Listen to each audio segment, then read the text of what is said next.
live in a majority minority city and have a majority minority city council.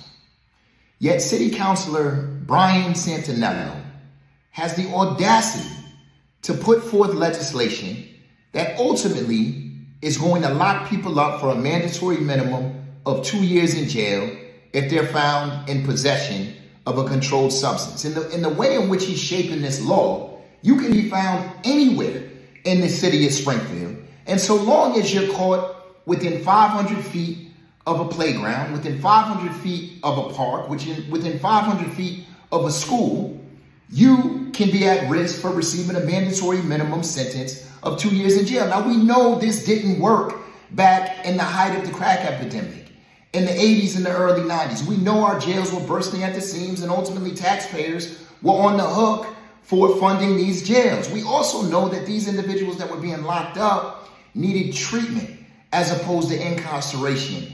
And we also know that Councilor Brian Santaniello probably served on the city council during that time. So he had a first-hand look at what the city of Springfield was like.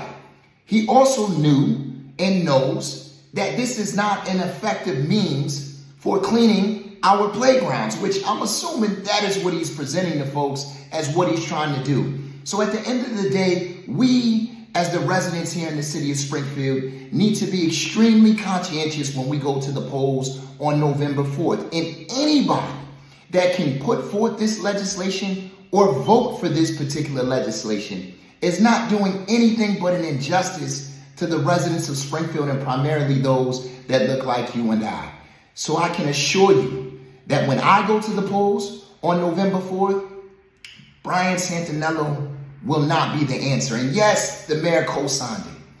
We'll deal with the mayor in a couple years. But for now, make sure to get out on November 4th and make sure you know who you're voting for.